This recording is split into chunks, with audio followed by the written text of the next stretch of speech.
Okay, everyone, now pay attention. Let's discuss your end-term syllabus and what you need to focus in your preparation of final examination. I hope you're preparing for it. There are certain topics that we have discussed in the classroom, and you have had the opportunity to either do a class activity or an assignment or a quiz. You must focus on all those assignments, class activities, feedbacks, and yes, quizzes as well. बहुत सारे question जो आपके examination में हैं वो उसके गिर्द ही हैं. Do you understand what I am trying to say कि जिस किस्म की असाइनमेंट्स और क्लास एक्टिविटीज़ आपसे करवाई गई हैं, they are going to be very helpful in your final term examination, right? Now you can see that I have written final term syllabus and topics to be focused. Now topics to be focused is underlined. This is the key. I will not further explain it. It is for the people who are intelligent enough to understand what I am trying to say. These are the topics that we started off after the midterm, right? There will be nothing from the pre-mid, right? Mid से पहले जो course contents थे, they are not going to be there in your final examination. We talked about comprehension and reading skills. We talked about 10 strategies, but I've highlighted 2 for you, skimming and scanning. If you know these 2, you will be able to attempt the question which is related to this one, right? Other than that, we also talked about summary writing, which is also part of reading skill. तो अगर आपको ये पता है तो you will be able to do it. And then I gave you 2 to 3 chapters as practice. We probably talked about that reading Hoodia. There was food and African people and etc. And then I gave you 1 chapter for home. You must go through those 2 chapters as well. You could have certain kind of activities in your examination जो कि उस पर based नहीं होंगी लेकिन उससे मिलती जुलती होंगी.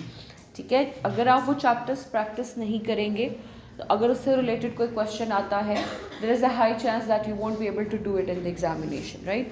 And then on the day of examination, I will not be explaining how to do it. Please do not ask me such questions. Ma'am कितना लिखूं, 2 लाइनें काफ़ी हैं, 4 headings बना लूं. That is also part of learning. I am not going to justify or clarify those things. However, I will be there for 5 to 10 minutes and you can ask me anything which is sensible.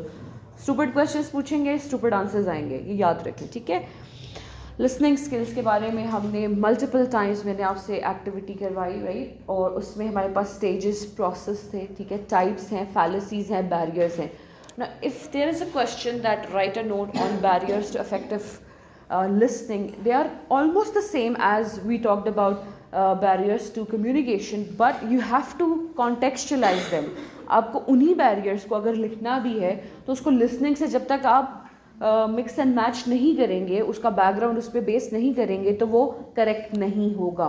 For example, अगर आप लिख देते हैं कि language barrier is there, that one person is speaking in a certain language and the other one doesn't understand it, so this is a listening defect. No, it's not.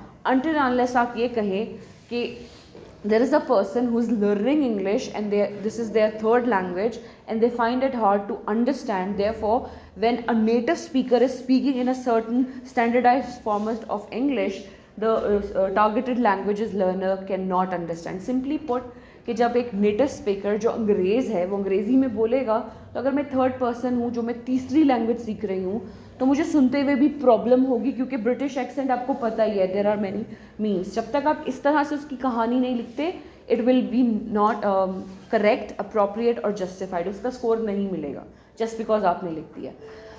उसके बाद फैलेसीज of listening, barriers of listening, types आपको पता होनी चाहिए, process and stages पता होनी चाहिए. आपको पता होना चाहिए कि क्लियरली स्टेजेस और टाइप्स में क्या फ़र्क है. मुझे याद है आपसे क्लास एक्टिविटी करवाएगी और आप में से कुछ लोग टाइप्स क्लिक कर लिया है. बेटा क्लियरली इसको पढ़ना है आपने कि टाइप्स, स्टेजेस और प्रोसेस में क्या फ़र्क है, ठीक है? फैलेसीज और बैरियर्स में क्या फ़र्क है, राइट? और जितने नंबर एलोकेटेड होंगे ना, अगर 3 नंबर एलोकेटेड है तो इसका मतलब ये नहीं है कि आपको पूरा वो टॉपिक आता है और आप सब लिख दें. मैं पहली 4-5 लाइनों के बाद I will not be able to read it. You do understand, I have a task to be done, मुझे एक काम करना है. तो अगर 3 नंबर है तो वो कुछ सोच समझ के दिए, उसको 3 नंबर का ही लिखें, 35 नंबर के लिए मत लिखें. Do you understand what I am trying to से?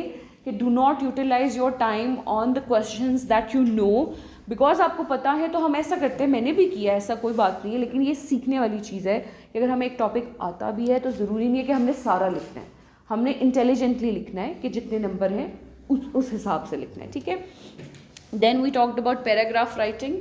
यू मस्ट अंडरस्टैंड कि एक तो पैराग्राफ राइटिंग जो आप बचपन से सीखते आए हुए, that is entirely different.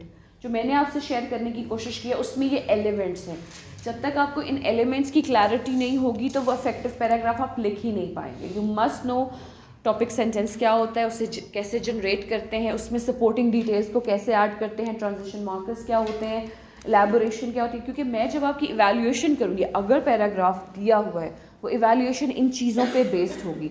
If they are not there, evaluation में जो मार्क्स आएंगे यू कैन इमेजिन देन कि वो थोड़े बहुत कम होंगे। तो ये सारी चीज़ें आपको क्लियरली पता होनी चाहिए। Then we talked about business letters. Business letter में मैंने आपको मल्टीपल फॉर्मेट्स बताए ना, I probably told you that you must focus on the block letter. देखिए फॉर्मेट्स बहुत सारे थे ना, उसमें आपने कौन सा फॉलो करना है, ब्लॉक फॉर्मेट। ब्लॉक फॉर्मेट क्या है कि सब कुछ एक साइड पे लिखा हुआ है, ठीक है ना, इधर है ना इधर है, मिक्स एंड मैच करने की जरूरत नहीं है, एक साइड पे लिखना है। उसके अलावा बिजनेस लेटर्स में क्या क्या इंपॉर्टेंट है, सब्जेक्ट लाइन, अटेंशन लाइन क्या होती है, वो सारे पर्टिकुलर जो उसके कंपोनेंट्स हैं, स्ट्रक्चरल पॉइंट्स हैं, वो आपके हैंडआउट्स में अवेलेबल है, वो आपको पता होने चाहिए। ऐसा हो सकता है कि आपको कहा जाए कि right a business later on a certain phenomena, या एक सिचुएशन दी जाए, या ऐसा भी हो सकता है कि सीधा सीधा कहा जाए कि इसमें से बताएं कि क्या क्या चीज़ें कहाँ कहाँ लिखी हुई हैं, तो वो भी आइडेंटिफिकेशन भी आ सकती है।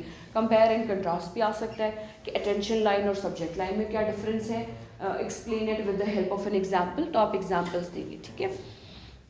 फिर we talked about email writing. Email writing में आपने असाइनमेंट की होगी या क्विज, आई थिंक आपने क्विज भी किया और असाइनमेंट भी, जो कि मैंने चेक किया और वो काफ़ी हद तक आपने, ऑफ कोर्स AI जनरेटेड था लेकिन काफ़ी हद तक करेक्ट भी था।